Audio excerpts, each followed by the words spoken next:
ನಮಸ್ಕಾರ ವೀಕ್ಷಕರೇ, freedom TV ನ್ಯೂಸ್ಗೆ ಸ್ವಾಗತ. ನಾನು ಅಶ್ವಥ್.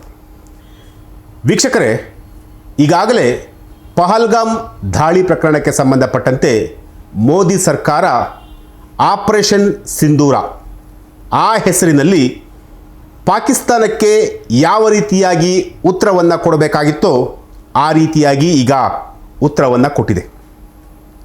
ಆದರೆ ಪಾಕಿಸ್ತಾನ ಹೇಗಾದರೂ ಮಾಡಿ ಭಾರತದ ಮೇಲೆ ದಾಳಿಯನ್ನು ಮಾಡಬೇಕು, ಭಾರತದಲ್ಲಿ ವಿಧ್ವಂಸಕ ಕೃತ್ಯಗಳನ್ನು ಮಾಡಬೇಕು ಅಂತೇಳಿ ಈಗಾಗಲೇ ಸಾಕಷ್ಟು ಪ್ಲ್ಯಾನ್ ಕೂಡ ಮಾಡಿಕೊಳ್ತಾ ಇದೆ.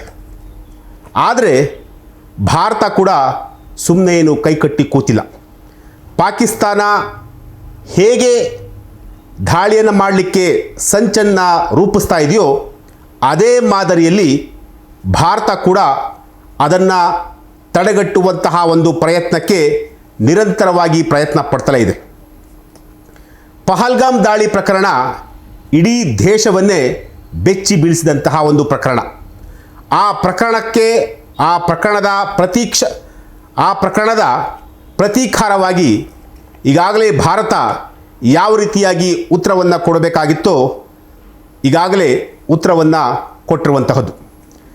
ಪಾಕಿಸ್ತಾನ ಕೂಡ ಭಾರತದ ಮೇಲೆ ವೈಮಾನಿಕ ದಾಳಿಯನ್ನು ಮಾಡಬೇಕು ಅಂತೇಳಿ ಈಗಾಗಲೇ ನಿರಂತರವಾಗಿ ಪ್ರಯತ್ನ ಕೂಡ ಮಾಡ್ತಿರುವಂತಹದ್ದು. ಆದರೆ ಅದು ಸಕ್ಸಸ್ ಆಗಲಿಲ್ಲ. ಕಾರಣ ಏನು ಗೊತ್ತಾ? S-400. ಹಾಗಾದರೆ S-400 ಅಂದರೆ ಏನು? S-400 ಯಾವ ರೀತಿಯಾಗಿ ಕಾರ್ಯವನ್ನು ಮಾಡುತ್ತೆ, ಅದರ ವರ್ಕ್ ಯಾವ ರೀತಿ ಇರುತ್ತೆ, ಅದರ ಸ್ಟ್ರಾಟಜಿಗಳೇನು, ಅದೆಲ್ಲವನ್ನು ಕೂಡ ನಾನು ನಿಮಗೆ ಹೇಳ್ತಾ ಹೋಗ್ತೀನಿ. ಅದಕ್ಕಿಂತ ಮುಂಚಿತವಾಗಿ ಪಾಕಿಸ್ತಾನ ನಮ್ಮ ಭಾರತದ ಮೇಲೆ ಎಲ್ಲೆಲ್ಲಿ ದಾಳಿಯನ್ನು ಮಾಡಬೇಕು ಅಂತ ಅಂದ್ಕೊಂಡಿತ್ತೋ ಅದೆಲ್ಲವನ್ನು ಕೂಡ ನಾನು ನಿಮಗೆ ಹೇಳ್ತೀನಿ. ಮೊದಲಿಗೆ ಚಂಡೀಗಢ ಜೊತೆಗೆ ಆವಂತ್ಪುರ, ಜಲಂಧರ್, ಲೂಧಿಯಾನ, ಅಮೃತ್ಸರ, ಜಮ್ಮು ಹಾಗೂ ಶ್ರೀನಗರ ಹೀಗೆ ಹಲವು ಕಡೆ ದಾಳಿಯನ್ನು ಮಾಡಲು ಈಗಾಗಲೇ ಪಾಕಿಸ್ತಾನ ಮುಂದಾಗಿತ್ತು. ಆದರೆ ಭಾರತದ S-400 ಅದಕ್ಕೆ ಸ್ವಲ್ಪನೂ ಕೂಡ ಅವಕಾಶ ಮಾಡಿಕೊಟ್ಟಿಲ್ಲ. ಹಾಗಾದರೆ S-400 ಅಂದರೆ ಏನು? ಇದು ಎಷ್ಟು ಬಲಶಾಲಿ? ಇದೇ ವಿಚಾರವನ್ನು ನಾನು ನಿಮಗೆ ಹೇಳಲಿಕ್ಕೆ ಹೊರಟಿರುವಂಥದ್ದು. ಈಗಾಗಲೇ S-400 ಅಂದರೆ ಅದೊಂದು ಸುದರ್ಶನ ಚಕ್ರ ಇದ್ದಂತೆ. ಅಂದರೆ ವಿಷ್ಣುವಿನ ಕೈಯಲ್ಲಿ ಸುದರ್ಶನ ಚಕ್ರ ಯಾವ ರೀತಿಯಾಗಿ ಸುತ್ತುತ್ತಾ ಇರುತ್ತೋ ಅದೇ ಮಾದರಿಯಲ್ಲಿ ಅದೇ ರೀತಿ ಈ S-400 ಕೂಡ ಕೆಲಸವನ್ನು ನಿರ್ವಹಿಸುತ್ತೆ. ಈ S-400 ವಿಶ್ವದ ಅತ್ಯಂತ ಅಡ್ವಾನ್ಸ್ಡ್ ಸಿಸ್ಟಮ್. 600 ಕಿಲೋಮೀಟರ್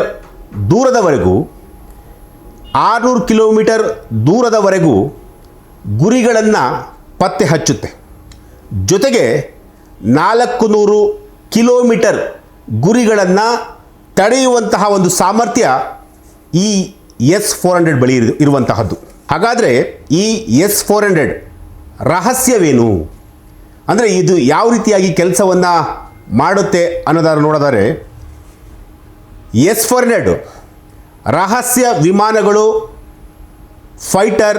ಫೈಟರ್ ಜೆಟ್ಗಳು, ಡ್ರೋನ್ಗಳು ಮತ್ತು ಕ್ಷಿಪಣಿ ಸೇರಿದಂತೆ ವ್ಯಾಪಕ ಶ್ರೇಣಿಯ ವೈಮಾನಿಕ ದಾಳಿಯನ್ನು ಪತ್ತೆ ಹಚ್ಚುವಂತಹ ಒಂದು ತಾಕತ್ತು ಈ S-400 ಇದೆ. ಅಷ್ಟೇ ಅಲ್ಲ, 400 ಕಿಲೋಮೀಟರ್ ದೂರದಿಂದಲೇ ಬರುವಂತಹ ವೈರಿ ರಾಷ್ಟ್ರಗಳ ಮಿಸೈಲನ್ನು ಪತ್ತೆ ಹಚ್ಚುವಂತಹ ಒಂದು ಸಾಮರ್ಥ್ಯ ಕೂಡ ಈ S-400 ಬಳಿ ಇದೆ.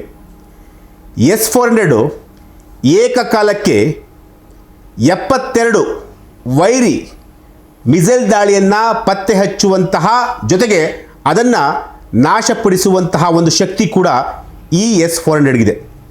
ಇದರ ಜೊತೆಗೆ S-400 2 ಸ್ಕ್ವಾಡ್ರಾನ್ ಅಂತೇಳಿ 2 ಬ್ಯಾಟ್ರಿಗಳನ್ನು ಹೊಂದಿರುತ್ತೆ. ಜೊತೆಗೆ 6 ಲಾಂಚರ್ಗಳು, ರಾಡರ್ ಜೊತೆಗೆ ಕಮಾಂಡ್ ಕಂಟ್ರೋಲನ್ನು ಕೂಡ ಹೊಂದಿರುತ್ತೆ. ಪ್ರತಿ ಬ್ಯಾಟ್ರಿಗೂ ಸುಮಾರು 128 ಕ್ಷಿಪಣಿಗಳನ್ನು ಹೊಂದಿಸಬಹುದಾದಂತಹ ಒಂದು ಸಾಮರ್ಥ್ಯ ಈ S-400 ಇದೆ. ಈ S-400 ಇದ್ದರೆ ಯಾವ ಪಾಕಿಸ್ತಾನವೂ ಕೂಡ, ಅಂದರೆ ಪಾಕಿಸ್ತಾನ ಹೇಗೆ ಭಾರತದ ಮೇಲೆ ದಾಳಿಯನ್ನು ಮಾಡಬೇಕು ಅಂತೇಳಿ ಒಂದಷ್ಟು ಕಸರತ್ತನ್ನು ಮಾಡಿಕೊಂಡಿತ್ತೋ ಅದ್ಯಾವುದನ್ನು ಕೂಡ ಮಾಡಲಿಕ್ಕೆ ಈ S-400 ಬಿಡಲ್ಲ. ಸೊ ಹಾಗಾಗಿ ಈ S-400 ವಿಶೇಷತೆಗಳು ಏನು ಅಂತೇಳಿ ಈಗ ನಿಮಗೆಲ್ಲರಿಗೂ ಕೂಡ ಗೊತ್ತಿರುವಂತಹದ್ದೇ. ಈ ಒಂದು ವಸ್ತು ಇದೆಯಲ್ಲ, S-400 ಅನ್ನೋ ಒಂದು ವಸ್ತು ಇದೆಯಲ್ಲ, ಆ ವಸ್ತು ಇಡೀ ಒಂದು ವೈಮಾನಿಕ ದಾಳಿಯನ್ನು ಹೇಗೆ ಮಾಡಿದ್ರೂ ಕೂಡ ಅದನ್ನು ತಡೆಗಟ್ಟುವಂತಹ ಒಂದು ಸಾಮರ್ಥ್ಯ ಈ S-400 ಇದೆ. ಇದು ಇವತ್ತಿನ ಒಂದು ವಿಚಾರ. ಮತ್ತೊಂದು ವಿಚಾರದೊಂದಿಗೆ ನಾನು ನಿಮ್ಮನ್ನು ಭೇಟಿ ಆಗ್ತೀನಿ. ನಿರಂತರ ಸುದ್ದಿಗಾಗಿ ನೋಡ್ತಾ ಇರಿ ಫ್ರೀಡಮ್ ಟಿವಿ ನ್ಯೂಸ್.